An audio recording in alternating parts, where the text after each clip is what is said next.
Assalamualaikum warahmatullahi wabarakatuh.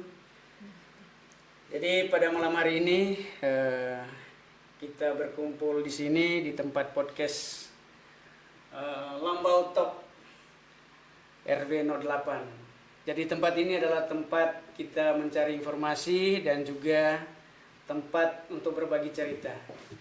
Dan saya Barnabas Ambon sebagai host, dan saya tidak sendiri.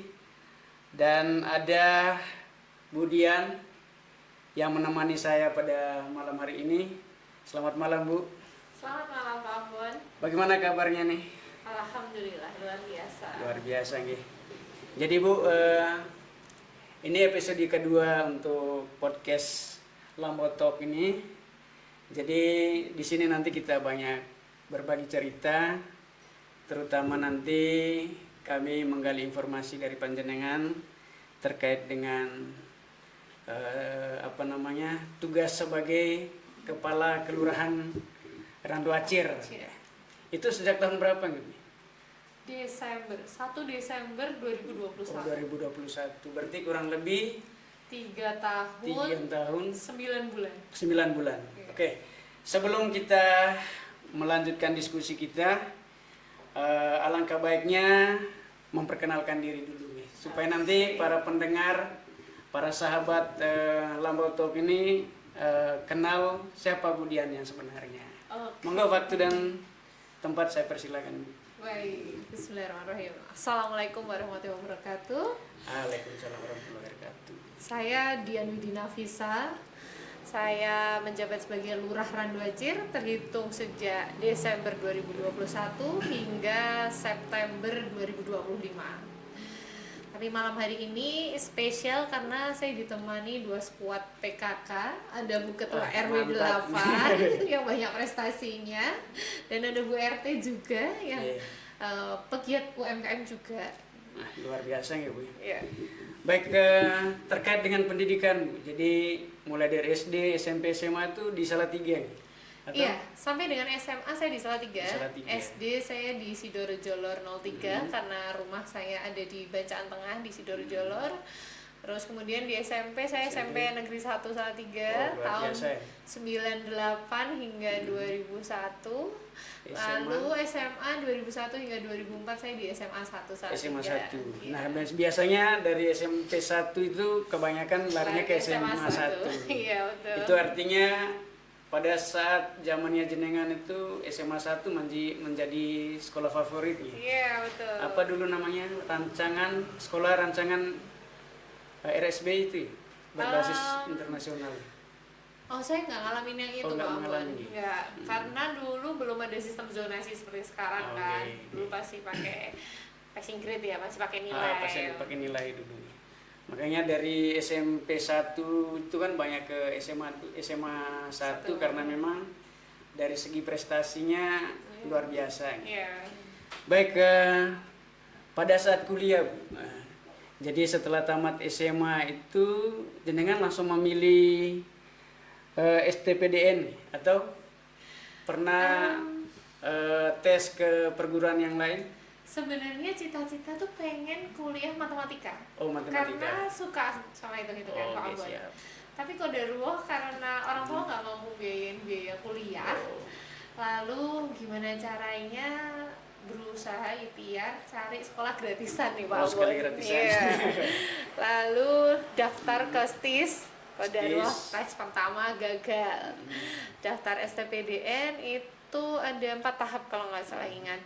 Tes pertama lolos, kemudian tes kedua, tes ketiga, tes keempat lolos, alhamdulillah. Akhirnya dikirim ke Jatinangor. Oke, ini pengalaman yang luar biasa. Mudah-mudahan banyak anak-anak muda kita dapat informasi ini dari panjenengan, termotivasi untuk masuk di STPDN. Amin, insyaallah. Baik Bu, bagaimana pengalaman Ibu selama menempuh pendidikan di STPDN? Di sana tuh benar-benar digembleng ya untuk menjadi seorang pemimpin. Sebenarnya mau dimanapun kita sekolah itu kita juga akan mendapatkan hal yang sama, pengalaman yang sama. Tapi di sana mungkin memang kami disiapkan untuk tangguh di segala macam medan lah. Dari mental ini. Iya, dari mental terutama. Kami di sana ketemu dengan senior-senior yang sangat menggembleng mental kami ya. Sebagaimana mungkin pemberitaan, tapi nggak sepenuhnya benar lah semua pemberitaan itu. Hanya memang mental dan jiwa kami dibentuk untuk pantang menyerah. Ya. Itu Karena Pak. gini, dulu juga zaman saya SMA dulu ada yang mengarahkan ke sana. Gitu. Iya.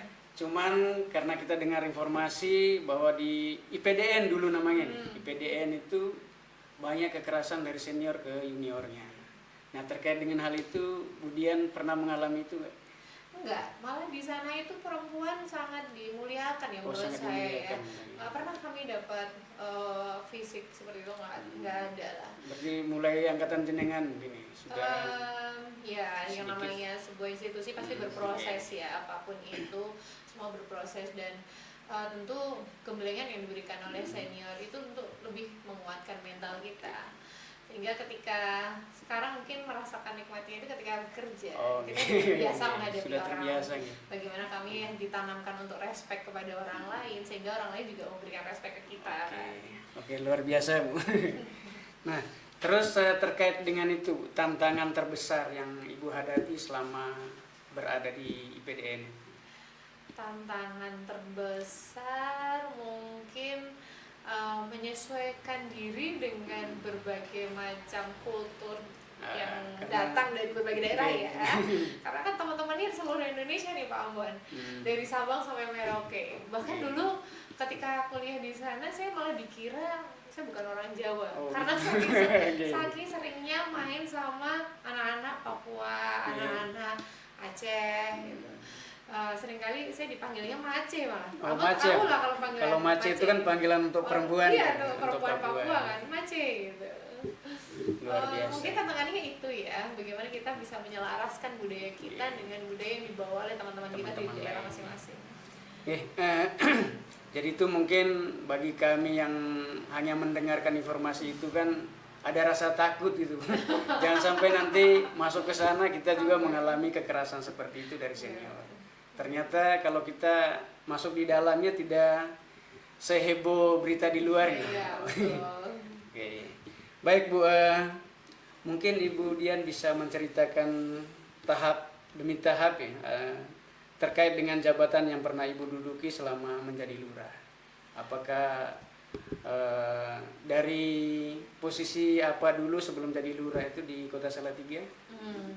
Sebelum jadi lurah saya kerja di Bapeda, tapi gini, mungkin tahun 2008 saya lulus dari IPDN. Ketika masuk namanya STPDN ya, 2004. Lulus 2008 tuh namanya berubah jadi STPDN. Karena ada perubahan regulasi waktu itu. Nah, kemudian 2008 saya bekerja di BKD waktu itu, ngurusi kepegawaian Pak Ambon. Pak Ambon ASN di Salatiga tahun 2009.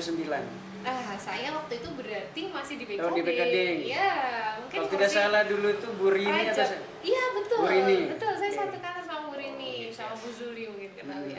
Nah, saya ada di situ. 5 tahun saya di sana, 2013 kemudian saya dimutasi ke Bapeda sebagai masih dalam staff ya. 2013 pindah ke Bapeda, hanya 7 bulan aja. Oh, 7 bulan di? 7 bulan di Bapeda. Sebentar, teman-teman pasti ngomongnya gini loh, kamu sebentar banget, kayak cuma gitu. mampir ngombe kata orang Jawa. Tapi habis itu pertengahan tahun 2013 saya dapat promosi pertama, itu sebagai cari di Kelurahan Blotongan. Oh, di Blotongan dulu. Di Blotongan ya, berbatas kota Sisi Utara. Lalu di Januari 2017 saya pindah kantor sebagai Kasubag Pemerintahan Umum di Sekretariat Daerah. Oh, Sekretariat Daerah. Hanya 2 tahun saja. Lalu kemudian Januari 2019 saya pindah ke Bapeda lagi, balik lagi ke Bapeda.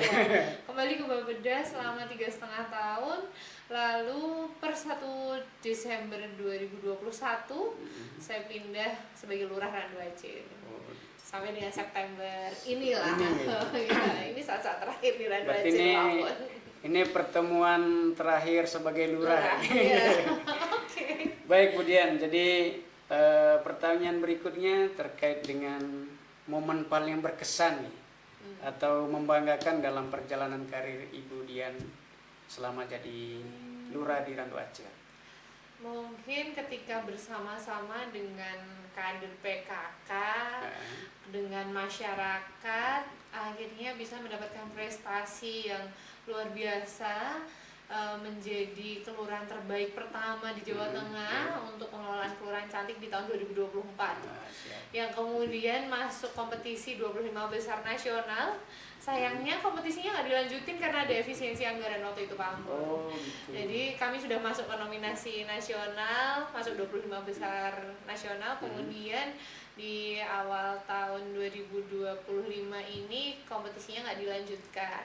Tapi sesuatu yang menurut saya luar biasa adalah warga masyarakat ini berhasil diajak bersama-sama pemerintah. Tentu pemerintah tuh nggak bisa jalan sendiri ya, semua program apapun itu kita nggak akan bisa sendiri. Masyarakat tuh mau banget nyengkuyung dan akhirnya mereka jadi melek literasi terkait statistik.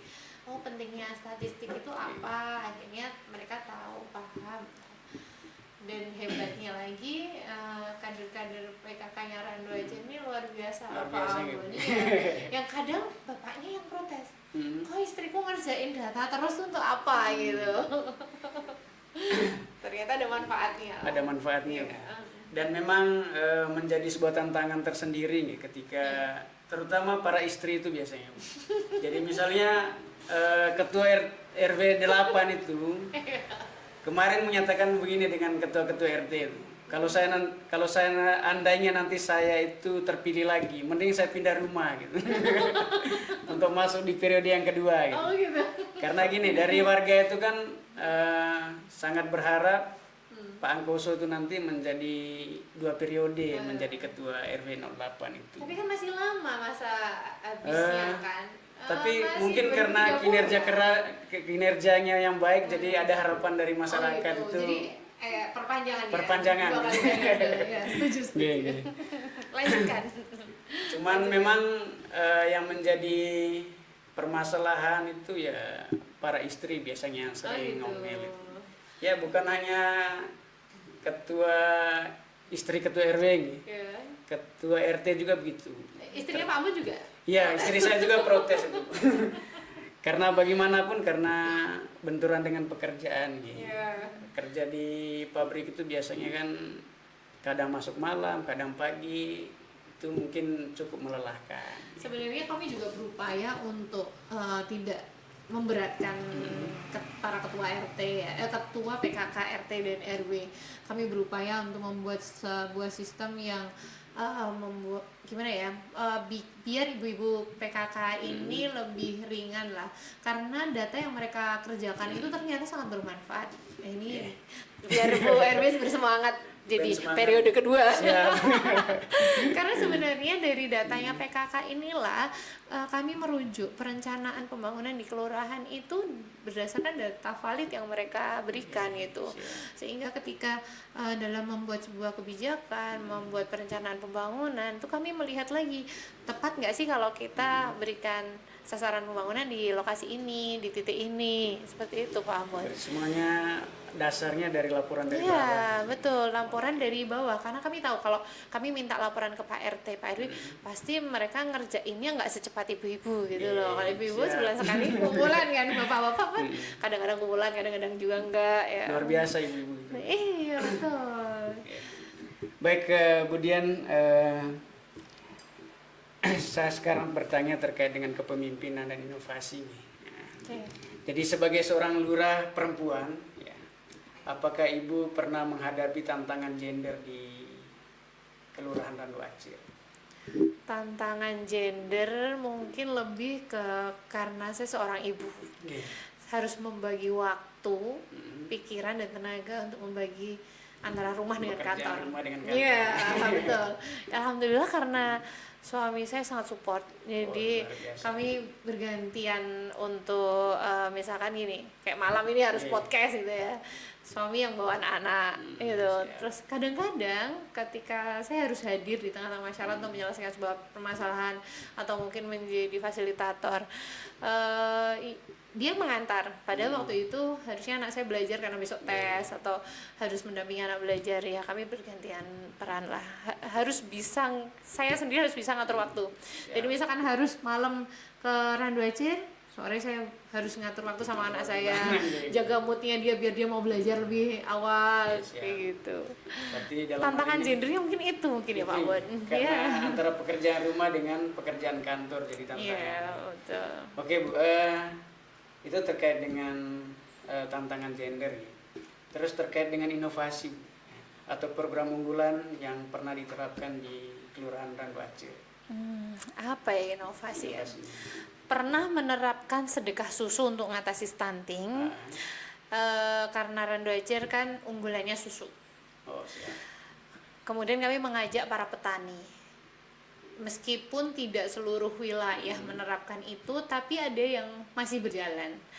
Artinya apa? Sebuah inovasi itu tidak hanya digaungkan di awal saja ya, kayak ketika merintis itu semangat semuanya ikut, tapi ketika monitoring dan dievaluasi ternyata ya kayak ibaratnya tanaman harus dipupuk terus ya, harus disupport terus biar tetap berjalan. Terus kemudian inovasi lagi, ini lagi pilot project bikin kampung lele di RW 6. Kami RW 6 itu di wilayah pelosok agak atas, paling selatan ya. Kenapa kami coba di sana yang warganya masih punya banyak lahan, tapi yang kami ajak adalah mereka memanfaatkan barang bekas nih Pak Ambon, pakai galon bekas untuk pelihara lele. Lele kan bibitnya murah, pakannya gampang, dari sisa makanan kita juga bisa, terus mudah dikonsumsi ya, jarang orang alergi lele lah, nggak kayak udang ya, udang kan sering ya orang alergi. Nah ini kita baru coba di RW 6, udah 3 bulan ini berjalan, semoga nanti bisa diterapkan di RW yang lain. Berarti ini sudah jalan programnya? Udah jalan, kemarin alhamdulillah kita coba bagikan 2000 lebih bibit lele ya ke sekitar 150 keluarga. Berarti ini belum pernah dipanen ini? Belum, karena baru pembesaran. Berarti nanti panen itu berapa bulan? 4 bulan mungkin udah bisa. Ya mungkin bulan depan atau 2 bulan lagi udah bisa dipanen. Luar biasa ini. Ini untuk mewujudkan cita-cita Pak Prabowo loh, ketahanan pangan. Ketahanan pangan. Berarti nanti bisa diterapkan di RW-RW yang lain. Iya, harusnya bisa. Cuman menjadi tantangan gini, misalnya pelihara lele itu nanti kan biasanya polusi itu ya, udara ya. Atau cara untuk mengantisipasi supaya tidak bau itu gimana? Airnya harus sering diganti, sepekan 2 kali ganti. Itu bekas airnya bisa disiramin ke tanaman. Nah, kan di Randu Aceh kadang susah air Pak Ambon, ya bisa buat nyiram kebun. Maka kita pilih tempat-tempat yang kebunnya masih ada, masih ada space buat buang airnya lah. Siap. Kita Oke, coba nanti dulu. Mungkin bisa diterapkan ke RW yang lain juga. Ini program yang bagus supaya nanti setiap RW itu ada pemasukan lain. Iya, betul. Baik Bu, bagaimana strategi Ibu dalam membangun partisipasi aktif masyarakat? Mungkin lebih ke bagaimana kita mengajak mereka dan kita juga terjun secara langsung kali ya. Kayak dengan PKK, menggerakkan para kader PKK ini untuk bersama-sama membuat sebuah database masyarakat. Itu juga bukan hal yang mudah ya Pak Ambon. Dari data suatu keluarga, di data hingga ke tingkat dawes, RT, RW hingga ke tingkat kelurahan, itu juga bukan hal yang mudah. Maka mungkin karena dari kelurahan saya bersama teman-teman ini terjun secara langsung mendampingi para RT RW. Jadi kita punya program nggak dilepas gitu aja. Ini ada program ini nggak. Tapi bagaimana kita membersamai ya, mendampingi dan kayak apa ya, menggandeng mungkin ya lebih tepatnya, sehingga tahu kendalanya apa sih di tingkat bawah, di masyarakat tuh apa. Ketika kita berdayakan mereka, pada saatnya mereka bisa jalan sendiri, kita udah nggak perlu lagi nyuruh kan, nggak perlu lagi menggandeng, mereka udah bisa jalan sendiri. Berarti itu kali ya. untuk berhasil dan tidaknya suatu program itu ya butuh partisipasi masyarakat juga. Betul. Nggak bisa pemerintah jalan Oke. sendiri. Kolaborasi itu Kolaborasi. paling tepat. Oke. Baik Bu, terus nilai hidup atau prinsip utama yang selalu Ibu pegang dalam menjalankan tugas sebagai Bu Lurah ya? Prinsip utamanya. Selalu minta pertolongan pada Allah. Oke, siap. Karena tentu kita nggak bisa sendiri. Ya. Seolah-olah kita bisa mengandalkan kemampuan diri kita. Enggak.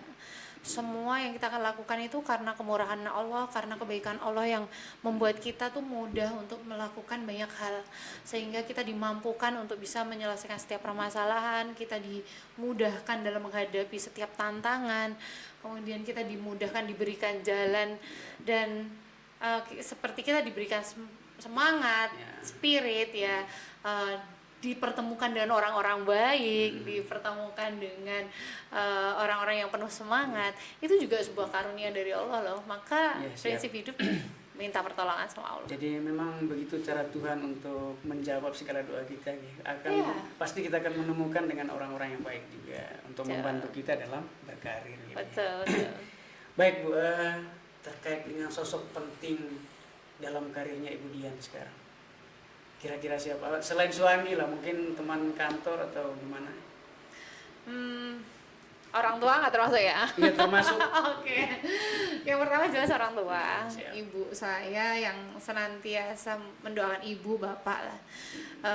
Ketika saya ingat suatu ketika kami lulusan SMP, waktu itu mau daftar ke SMA 1, ibu saya cuma bilang gini, Pak Ambon, tapi nanti ibu nggak bisa nguliahin kamu loh. Kan kalau asumsi orang tua tuh ngulahin ke SMA tuh nantinya nggak langsung kerja nih. Beda kalau ke SMK ya. Ibu saya cuma bilang, nanti tapi ibu nggak bisa nguliahin kamu loh. Terus gimana? Saya bilang, udahlah, cobain aja dulu. Aku pengen masuk ke SMA 1 seperti teman-teman. Tapi dari situ mungkin atas kemurahan Allah ya, Allah mengabulkan doa-doa ibu saya dimudahkan masuk ke STPDN waktu itu. Tentu saingannya nggak sedikit Pak Ambon. Ya, inilah sosok penting bagi saya mungkin ya. Lalu kemudian yang kedua adalah suami saya. Setelah ibu, bapak, suami saya inilah partner hidup saya. Bagi saya itu dia kayak penyeimbang dalam setiap gerak langkah dan dalam setiap keputusan-keputusan penting. Saya selalu tanya, diskusi lah sama dia. Kemudian dia selalu mengingatkan, kalau kamu menemui hal yang sulit, ambil air wudhu, sholat, minta petunjuk sama Allah. Dia selalu mengingatkan saya untuk kembali kepada Allah lagi gitu. Inilah sosok yang penting. Terus kemudian ada satu lagi seorang sahabat yang menurut saya dia sangat berpengaruh kepada pembentukan kepribadian saya. Dia adalah seorang senior yang ketika saya lulus kuliah, saya bertemu dengan beliau dan banyak mendapatkan gemblengan bagaimana kita harus profesional, menjaga integritas, lalu apalagi ya, mengesampingkan hal-hal yang nggak perlu seperti itu, mengesampingkan hal-hal yang di luar batas kesopanan atau apalah. Dia selalu memberikan contoh ke saya, seorang teladan lah. Ini seorang senior yang luar biasa dan sampai sekarang pun saya sangat respect sekali dengan beliau. Apa saya perlu sebutkan namanya? Boleh. Sebutkan namanya ya. Mungkin kami kenal juga kan menjadi motivasi buat kami juga. Iya, seorang wanita yang tangguh banget menurut saya karena tempaan hidup yang luar biasa sehingga membuat saya sangat takjub, luar biasa ya beliau bisa setangguh itu, tentu atas karunia Allah. Ini namanya Bu Zuli itu tadi. Bu Zuli sekarang di mana? Sekarang ada di Dinas Pertanian. Beliau sebagai kabid di sana. Tapi gemblengan beliau inilah yang luar biasa. Karena saya 5 tahun jadi sesuatu untuk Bu siapa tadi? Bu Zuli. Bu Zuli. Oke. Mbak Zuli, terima kasih atas cinta kasih yang selama ini diberikan dan juga keteladanan dan penjagaan yang luar biasa diberikan kepada saya. Oke, mantap. Semoga Allah memberkahi dan merahmati hidupnya Mbak Zuli. Baik, mudah-mudahan nanti Bu Juli juga bisa mendengarkan Ibu ya. Oke. Berarti sosoknya itu luar biasa ya. Untuk... Inspiring mungkin ya, Iya. menginspirasi. Oke, Bu Dian, kira-kira pesan Ibu untuk generasi muda sekarang, terutama para kaum perempuan yang ingin berkarir di pemerintahan seperti Ibu Dian saat ini. Oke. Mungkin anak-anak muda sekarang itu harus jadi anak yang adaptif, ya. Kan kita sering nyebut mereka generasi stroberi gitu ya, lembek. Kena panas dikit berair lembek, kena apalagi yang kurang tahan banting ya, tahan banting gitu. Mungkin anak-anak muda sekarang itu harus lebih adaptif, mereka harus punya nggak cuman IQ tapi SQ, social quotient, dan EQ, emotional quotient yang tinggi. Dan itu nggak bisa instan, nggak bisa hanya karena membaca dan kayak tekstual saja, tapi itu semua itu bisa dikembangkan dari learning by doing, belajar berkelompok, berorganisasi. Maka anak-anak sekarang tuh kan seringnya main gadget ya. Mereka jadi anak yang individual ya Pak Ampun. Lebih baik mereka banyak berteman, bermain di dunia luar, menghadapi banyak tantangan, biar menjadi orang yang tangguh dan mudah menyesuaikan diri dengan lingkungan. Oke, itu pesan yang sangat bermanfaat ya. Mudah-mudahan anak muda di luar sana itu mendengarkan apa yang kita diskusikan hari ini. Oke.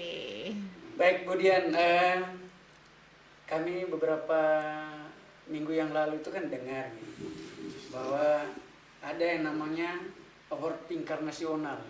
Dan Kelurahan Randu Acir itu termasuk dalam 150 besar. 130. 130. Iya. Jadi itu berkat dari perjuangan Bu Dian selaku lurah pada saat itu. Enggak lah. Peacemaker Award ini semuanya adalah karunia Allah ya Pak Amun. Tentu kita nggak bisa melakukan itu sendiri. Dan kenapa bisa Randu Acir dapat Peacemaker Award? Itu karena bantuan dan dukungan dari semua pihak tentunya. Ini menjadi Peacemaker itu kan juru damai yang kemudian kami dikompetisikan awalnya 1.300 lurah kades se-Indonesia. Kemudian ada tes, ada kompetisi membuat kayak semacam makalah, laporan, terus laporan aktualisasi, report dan lain sebagainya hingga ke 700 atau 800 lah seleksinya. Kemudian dari situ dipilihlah 130 peserta yang terbaik, termasuk Randu Acir mewakili Jawa Tengah bersama 9 kepala desa lurah lainnya se-Jawa Tengah harusnya mengikuti kompetisi PJA, Peacemaker Justice Award itu di Jakarta tanggal 1 hingga 3 September. Hanya karena qadarullah kemarin ada insiden di Jakarta sehingga dari penyelenggara membatalkan acara tersebut Pak Ambon. Nah qadarullah ini diundur, tapi kita nggak tahu sampai batas kapan. Dan qadarulahnya karena saya harus pindah tugas, jadi kemungkinan untuk kompetisi akhir saya nggak ikut lagi. Tapi 130 orang ini sudah mendapatkan award PJA itu tadi, Peacemaker Justice Award tahun 2025 ini. Ya. Tapi yang jadi tolak ukurnya gimana Bu? Jadi kami itu diminta untuk membuat sebuah report aktualisasi bagaimana menangani sebuah konflik yang terjadi di warga masyarakat yang kita ampuh. Ada beberapa kriteria, termasuk bagaimana kami menjadi penengah dalam juru damai lah dalam konflik itu, gitu Pak Ambon. Supaya masalahnya itu tidak sampai ke ranah hukum. Ya, boleh ke ranah hukum pun, tapi melalui fase tahapan ini mediasi. Mediasi. Dan itu dilakukan oleh di kelurahan. Oke Bu, sekarang kita mencoba untuk melihat wajah RW 8 gitu. Yes, oke. Karena gini, setiap kali kami mengikuti diskusi yang ada di WA Group itu, kita kan punya WA Group ketua-ketua RT dan juga ketua RW. Jadi banyak hal yang sebetulnya kami merasa hal yang tidak penting tapi dilaporkan gitu kepada Bu Lurah. Nah, terkait misalnya pipa PDAM bocor, lampu lapor Bu Lurah. Terus ada lampu jalan mati, lapor Bu Lurah. Nah, terkait dengan hal ini Bu, apakah apa ya istilahnya itu? Apakah berlebihan ya warga Randu Acir itu melaporkan hal-hal yang kecil itu kepada Bu Lurah? Enggak sih menurut saya. Kami itu digaji untuk melayani masyarakat ya Pak Ambon. Oke, luar biasa. Barangkali dengan merespon itu gaji kami jadi halal lah ya. Oke, mantap. Luar biasa. Berarti nggak masalah gitu ya?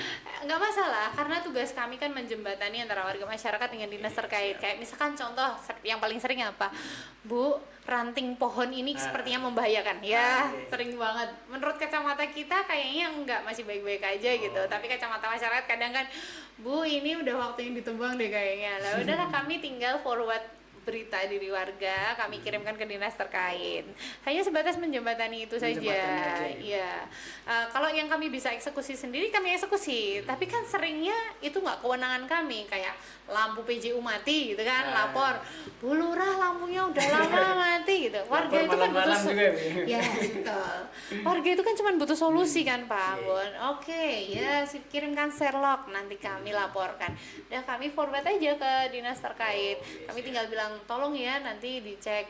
Seringnya kenapa mungkin dinas nggak fast respon ya, tentu ada skala prioritas lah yang dilakukan oleh dinas, sehingga kadang kalau kita lapor nggak langsung ditanggapi, mungkin besok ya masih besok, atau kalau tapi juga sometimes cepet kok kalau apalagi itu terkait dengan keamanan dan ini ya keselamatan warga. Biasanya juga dinas terkait itu cepat responnya, luar biasa. Luar biasa. Jadi ini benar-benar melayani masyarakat nih. Itu udah tugas kami lah Pak Ambon. Baik Bu, terkait dengan ini kan podcast ini kan khusus RW 8 gitu. Jadi ini menjadi rintisan pertama itu oleh ketua RW-nya. Makanya mau dipertahankan ya. Mau dipertahankan sebetulnya. Mudah-mudahan nanti narasumber yang akan kami undang itu berkenan hadir. Supaya kita juga mendapatkan informasi banyak terkait dengan di pemerintahan. Mungkin nanti suatu saat kita mengundang Kapolsek terkait dengan keamanan. Iya, betul. Terus menurut Ibu terkait dengan RW 8 itu pripun? Terbuka loh nih. Iya. Jangan sampai ada keputusan kami yang tidak berkenan di hati Ibu sebagai kepala lurah. RW 8 itu unik ya. Jadi 10 RW yang ada di Randu Acir itu punya kekhususan sendiri-sendiri Pak Ambon. RW 8 ini prestasinya banyak. Ya, kayak juara satu bank sampah ya Bu RW. Luar biasa. Boleh ketawa. Terus kemudian apa lagi ya, prestasi kooperatif warganya juga kerjasamanya baik. Hanya karena banyak pendatang ya mungkin ya, itu juga perlu kayak antisipasi sendiri ya, biar kerukunan yang ada di RW 8 ini tetap terjaga. Karena banyak orang-orang dari luar itu sangat ingin tinggal di daerah sini. Ini terbukti banyak pemukiman baru loh di RW 8 loh ya kan. Berarti kan di sini itu dinilai nyaman untuk tinggal. Tapi ngomong-ngomong sambil minum Bu. Jadi ini disiapkan oleh Bu Arifin. pesan sponsor nih. Salah satu sponsor podcast kita. Baik Bu Dian, ini kita berada di penghujung acara nih. Banyak hal yang telah diinformasikan ke kami. Mudah-mudahan nanti dari informasi atau cerita-cerita yang telah dibagikan oleh Bu Dian kepada kami khususnya warga RT 08 bisa belajar dari prestasi yang telah diperoleh ya. Mudah-mudahan juga prestasi yang diperoleh di RW 8 tahun-tahun selanjutnya nanti akan dipertahankan, minimal dipertahankan. Betul. Terus juga bagi generasi muda yang menyaksikan podcast kita pada malam hari ini, mudah-mudahan terinspirasi dari cerita-cerita yang telah disampaikan oleh Bu Dian. Sebelum ditutup, Bu, berilah 3 kata untuk RW 08. 3 kata. 3 kata. Dikit kali Pak Ambon. Dikit. Mungkin nanti 3 kata tapi dijelaskan. Oh gitu ya. Oke. Baik. Apa ya? 3 kata. Atraktif, ya. Inovatif, guyup. Oke, luar biasa. Ya. Ya, mudah-mudahan ini menjadi modal bagi kami supaya nanti program-program yang telah dirancang oleh Ketua RW 08 bisa berjalan dengan baik. Terutama itu sebetulnya kebersamaan gitu, keluarga. Ya, betul. Itu juga jadi sebuah tantangan tersendiri ya Pak Ambon, karena kan wilayah RW 8 tuh ada di ujung sana, ada di ujung sana, ada yang di seberang jalan. Dan berasal dari daerah-daerah yang berbeda juga. Iya, betul. Baik, Bu Dian, kita sudah berada di penghujung acara kita pada malam hari ini. Mungkin sebelum ditutup ada yang mau disampaikan, Bu? Karena panjenengan nanti bukan jadi lurah lagi di Kelurahan Randu Acir. Oke. Mungkin ada yang perlu disampaikan untuk warga Kelurahan Randu Acir. Oke, baik Pak Ambon. Mumpung ada podcast Lambau Talk, ya. Saya berpesan kepada warga masyarakat Randu Acir, pembiasaan baik yang sering kali kami sampaikan baik melalui grup WhatsApp ataupun kepada RT RW mohon tetap dilaksanakan, seperti pilah sampah, jaga keamanan ketertiban, menjaga kerukunan, lalu mengikuti program pemerintah ya kayak ILP, lalu turut menjaga pembangunan yang telah dibangun oleh pemerintah ataupun yang dibangun oleh swadaya masyarakat. Kami harap warga masyarakat juga tetap menyengkuyung semua program pemerintah dan menjalankan program yang telah berjalan, dipertahankan, yang baik tetap dilanjutkan.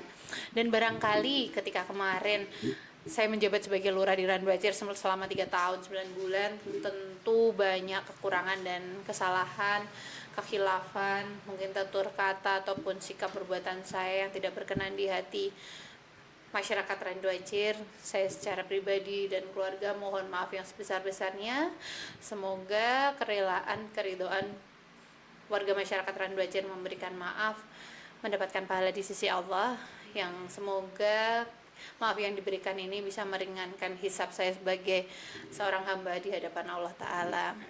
Pesan saya kepada anak-anak muda di Randu Acir, jadilah generasi penerus bangsa yang beriman dan bertakwa kepada Allah Ta'ala, yang berintegritas dan menjadi anak muda yang tangguh.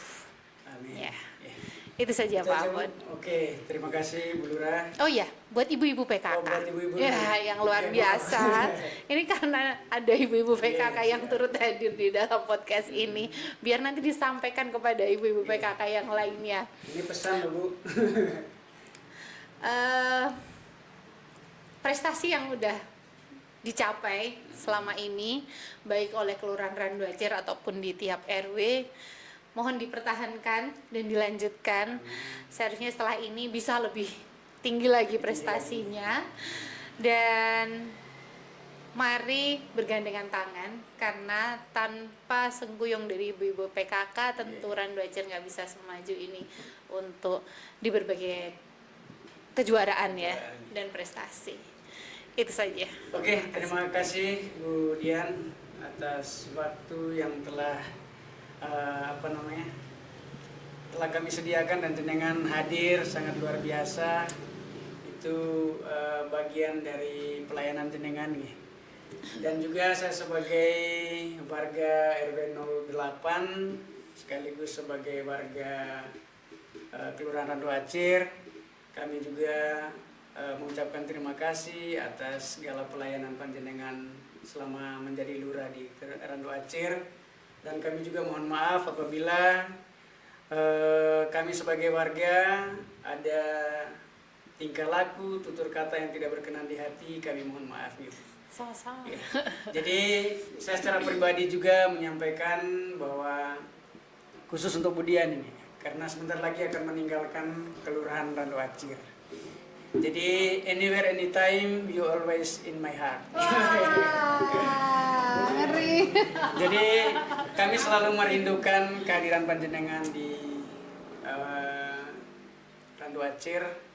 Ya, perpisahan itu bukan berarti kita tidak bisa ketemu lagi. Ya, betul. Mungkin satu waktu lagi nanti kita sediakan untuk berbincang-bincang di sini lagi. Oke. Mungkin nanti dengan cerita yang berbeda. Iya. Dalam versi yang berbeda ya. Berbeda. Versi profesi yang lain. Baik, para sahabat Lambotok di mana saja Anda berada, untuk pertemuan kali ini cukup sekian dulu. Segala kekurangan dari kami, terutama saya sebagai hostnya, saya mohon maaf yang sebesar-besarnya. Dan nantikan kami kembali di episode selanjutnya. Tidak tahu nanti kapan, tunggu aja informasi dari kami. Sekali lagi, mohon maaf atas segala kesalahan, terutama tutur kata dari kami. Baik Bu Dian, sebelum kita tutup, ternyata ada sesuatu yang diberikan oleh Ketua RW 08 sebagai kenang-kenangan untuk Bu Dian. Monggo Pak RW. Ini saya hidupin pipnya sekarang. Hidupin. Mungkin di dokumentasi. Apa aja ini? Kepres. Iya. Masuk deh tuh. Lihat dulu. Masa RW? Aduh. Kurang mundur. Oh, iya. Oke. Pakaian aja.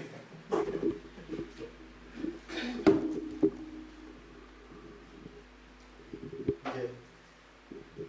Kemudian ini mungkin tidak seberapa, tapi nopo tulisannya itu terima kasih. Luar biasa. Tulisannya tuh unik loh ini loh. Terima kasih sudah memberi warna untuk Luar RW biasa. Kesuma. Terima kasih banyak.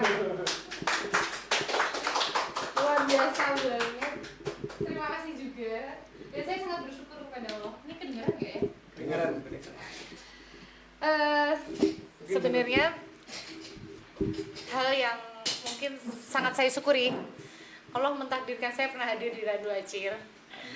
Tentu banyak pengalaman, experience learning, hikmah yang saya dapatkan ketika menjadi lurah di Randu Acir ini. Dan saya sangat bersyukur juga pernah bertemu dengan Bapak Ibu semuanya yang ada di sini, yang memberikan pembelajaran untuk saya, juga memberikan warna untuk hari-hari saya. Terima kasih banyak. Sama-sama Bu Dian. Terima kasih ya. Oke, cukup sekian dulu. Nantikan kami di episode selanjutnya.